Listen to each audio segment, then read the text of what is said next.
اعوذ باللہ من الشیطان الرجیم بسم اللہ الرحمن الرحیم۔ میں سب سے پہلے تمام پرنٹ میڈیا اور الیکٹرانک میڈیا کے جتنے ساتھی آئے ہیں سب کا شکریہ ادا کرتا ہوں۔ آپ کو پتہ ہی ہے کہ کوٹلہ میں جو افسوسناک واقعہ ہوا، میں اس کے پیچھے چند جو وجوہات ہے وہ بتانا چاہتا ہوں، اور شاید یہ پریس کانفرنس بھی اس لیے کرنا چاہ رہا ہوں کہ تو اتنا بڑا واقعہ تھا جس کا بیان ہی نہیں کر سکتے کہ میرا خیال ہے کہ تاریخ میں اس سے بڑا کوئی افسوسناک واقعہ نہیں ہوا ہوگا، اور میں نے اس وجہ سے آج بھی یہ پریس کانفرنس کرنا ضروری سمجھا کہ ایک تاثر دیا جا رہا ہے جی کہ دو بھائیوں کے درمیان کرائے کا جھگڑا تھا، جس کی فائرنگ میں آ کر دو ایسے غریب شخص جو پوری زندگی نہ صرف اس گھر کے سپورٹر اور ووٹر تھے بلکہ پوری زندگی ان کی، کیونکہ والدہ بھی کوٹلہ کی رہنے والی تھی، اس رشتے کے اعتبار سے وہ ہمارے بانجے تھے۔ اب مسئلہ یہ ہے کہ اگر وہاں نعیم رضا کرایہ لینے پر دکانداروں کو آ کر مارتا پیٹتا ہے یا کوئی اس طرح کا اور کوئی واقعہ بازار میں ہوتا ہے تو میں یہاں پر بیٹھا ہوں، اگر میں خبرگیری نہیں کرتا تو میں تب بھی مجرم۔ میں تو کوٹلہ کی جو محبت ہے آپ سوچ نہیں سکتے کہ جو لوگوں نے اس گھر پہ اعتماد کیا، اس کے عوض میں دن رات اپنی زندگی کو ہمیشہ داؤ پہ لگایا، اپنی سازشوں کو قربان کیا، کوٹلہ کو ہر حوالے سے تعمیر و ترقی کا محور بنایا، سیاست کا محور بنایا۔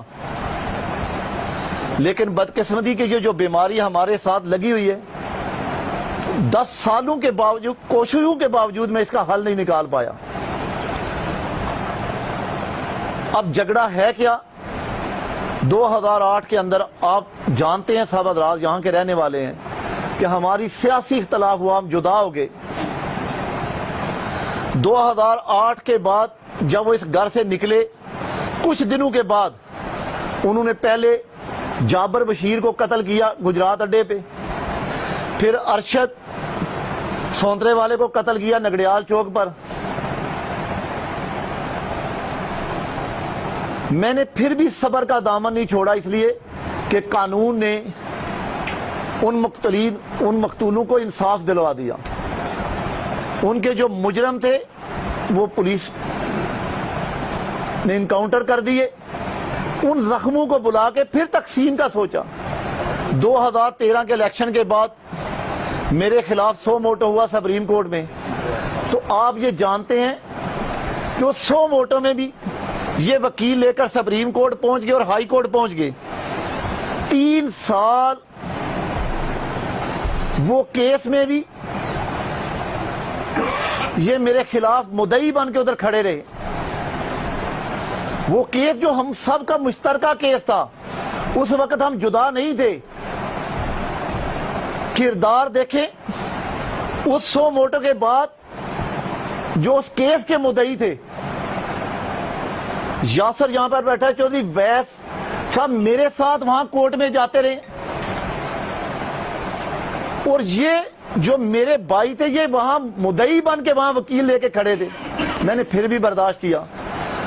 2015-16 کے یہ فائل پڑی ہے، میں نے تقسیم کا فارمولہ بنایا، اس کو تقسیم کرنے کی کوشش کی۔ مجھے بتائیں میں کس کے ساتھ تقسیم کرتا؟ میرے پاس کوئی آئے، کسی وفد کو کوئی وہ پلیٹ فارم بتائیں جو انہوں نے چنا، تو میں نے اسے انکار کیا، میں نے تقسیم نہیں کی۔ اب جس جائیداد کی خاطر انہوں نے یہ جو بازار میں دہشت پھیلائی اور 2 بے گناہ لوگوں کو قتل کیا، 2 بے گناہ لوگوں کو زخمی کیا، اس کی بھی تفصیل یہ لے لیں، جس میں ڈاک خانے والی جگہ 3 کنال 12 مرلے 5 سرسائی ہیں، ڈاک خانے والی مارکیٹ میں کل دکانیں 13 ہیں۔ ان دکانوں میں ان دونوں بھائی اور 3 بہنوں کا حصہ 5 دکانیں بنتی ہیں۔ دوسری مارکیٹ جس پہ وہ کرایہ لینے گئے ہیں اس کی بھی غور کر لیں، وہ مارکیٹ ہے 12 مرلے کی، جسے جو نہ میری ہے نہ ان کی ہے، یہ فرد ہے جو میں آپ کو دے رہا ہوں. یہ 1976 میں حاجی عبدالخالق مرحوم نے 1 لاکھ روپے کے عوض خریدی، جو ڈائریکٹ ان کے نام پہ انتقال اور رجسٹری ہے، جو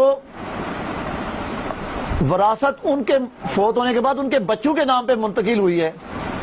مجھے یہ بتائیں کہ اس مارکیٹ سے یہ کرائے کا حق رکھتے ہیں؟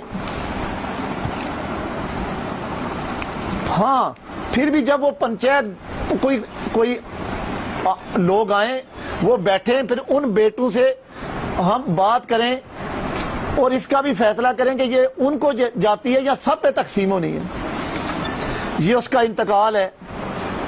جو وہ مارکیٹ جس کا وہ کرایہ مانگ رہے ہیں، جو ان کے نام پہ نہیں، میرے نام پہ نہیں، وہ صرف اس کے مالک حاجی عبدالخالق صاحب اور ان کے بیٹے ہیں، جو انہوں نے 1976 میں انتقال نہیں، رجسٹری ان کے نام پہ ہوئی ہے. اب دوسری مارکیٹ میں میں نے آپ کو جس طرح بتایا کہ 13 دکانیں ہیں، باقی خالی جگہ پڑی ہے. اس میں 5 دکانیں ان کے حصے کی بنتی ہیں، وہ دونوں بھائی اور تینوں بہنوں کا. عامر عثمان صاحب کا انٹرویو نکالنے، غالباً 31 مئی کو انہوں نے مجھ سے انٹرویو لیا، تو انہوں نے مجھے کہا کہ آپ بھائیوں کی جائیداد کے بارے میں کیا کہتے ہیں. میں نے کہا عامر صاحب، جائیداد انہیں کہیں کوئی آدمی آئے وہ تقسیم کروائے. 2008 کے الیکشن میں انہوں نے یہ گھر چھوڑا تھا. 2008 کے چھوڑنے کے بعد جس دن یہ تقسیم ہوگی، اس دن کا ان کے حصے کا جتنا کرایہ بنتا ہے میں وہ سب ادا کروں گا. میں اللہ تعالیٰ معاف میں میں ایک حرام کا لقمہ بھی ان کے حصے کا کھانا اس سے موت بہتر سمجھتا ہوں. بھائی وہ اپنی جائیداد کا حساب کریں، تقسیم کروائیں. لوگ بھی پتہ نہیں، جو جانتے نہیں وہ سمجھتے ہیں کہ ایم این اے صاحب خود تو بڑے دیندار بنتے ہیں اور اپنے بھائیوں کا حق نہیں دے رہے. یہ تو وراثت ہے جس کا انہوں نے آڑ لے کر، یہ 5 دکانیں ہیں جو ان کی وراثت بنتی ہے، اس کی آڑ میں پورے میرے شہر کو خون میں نہلا دیا. اس مارکیٹ کے کاروباروں کو تباہ و برباد کر دیا. تنقید کرنے والے، میں ان سب کو یہ کہتا ہوں کہ آئیں میرے ساتھ بیٹھیں. جب سے میں نے اس علاقے کی امارت سنبھالی ہے، جب سے میں سیاست میں آیا ہوں، میں نے اس کاروبار، اس علاقے کو اگر تعمیر و ترقی کا محور نہیں بنایا، امن کا گہوارہ نہیں بنایا. یہاں لوگ کہتے ہیں جی کہ وہاں اسلحہ میرا خیال ہے جتنا میرا علاقہ پرامن ہے، شاید گجرات کے دوسرے حلقے نہیں ہوں گے. لیکن یہ یاد رکھیں کہ ماضی میں بھی جو یہاں کے سیاسی پلیئر ہیں، انہوں نے ہمیشہ کوٹلے کو خون میں نکلانے کی کوشش کی.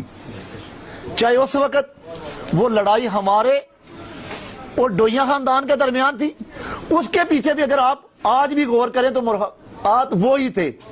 آج بھی وہی لوگ اپنی اس گندی سوچ، گندی سیاست کے ذریعے پھر کوٹلہ کو خون میں نہلا کر اپنی سیاست چمکانا چاہتے ہیں. لیکن انشاءاللہ میرے اللہ نے چاہا یہ ان کا خواب پورا نہیں ہوگا. میں صرف ان تنقید کرنے والوں کو یہ کہتا ہوں کہ خدا را تنقید کی بجائے میرے پاس ہو. میں اگر مجرم ہوا تو میرا گریبان پکڑنا، میں امارت اس گھر کی بھی چھوڑ دوں گا، سیاست بھی چھوڑ دوں گا. اگر ان کا مقصد وراثت نہیں، وہ یہ تخت چاہتے ہیں، وہ تخت پہ قبضہ کرنا چاہتے ہیں. کون سا وہ پاگل شخص ہے جو اپنی مارکیٹ اپنے دکانداروں پہ آ کے مسلح چڑھائی، ڈنڈے برساتا ہے، کلاشن کوفوں کی فائرنگ کرتا ہے؟ میرے خیال ہے ہسٹری میں اس کی کوئی مثال نہیں ملے گی. پھر یہ آپ گواہ ہیں، یہ صحافی، کہ 5 دن سے، یہ 6 دن سے یہ دھمکیوں والے معاملات چل رہے تھے، اور کچھ صحافیوں نے مثبت انداز میں جا کے ان سے بات بھی کی ہے کہ آؤ ہمیں بتاؤ، ہم آپ کا مسئلہ حل کراتے ہیں. مجھے پہ ایک دن بھی کوئی بتا دے کہ میں نے کسی ساتھی نے مجھ سے سوال کیا تو میں نے کوئی غلط، میں نے آگے سے رسپانس نہ کیا ہو. 31 مئی کو جب یہ کوئی واقعہ نہیں تھا تو میں نے عامر عثمان صاحب کے انٹرویو میں کہا تھا کہ جی مجھ سے لیں حصہ. آج بھی میں کہتا ہوں آپ کی وسادت سے، گجرات کے دانشوروں سے، کوئی علماء اکرام، کوئی صافی سینئر صافی حضرات، کسی بھی شعبے سے تعلق رکھنے والے، کوئی وکلا آئیں مجھ سے بیٹھیں، وہ اپنی مرضی کے مطابق میرے والد کی وراثت تقسیم کر کے جو حق ان کا بنتا ہے انہیں دے دیں. میرے پاس جو کچھ بھی ان کا حق بنتا ہوا، اگر اس کی ایک پیسہ بھی میں اپنے پہ رکھوں تو میں ان کا اور قوم کا مجرم ہوں گا. لیکن اس اپنے گنونے ذہن کو اس آڑ میں کہ ہمارے والد کی وراثت ہمیں نہیں دی جا رہی، اس میں خدا را اس کوٹلے کے امن کو برباد نہ کرو.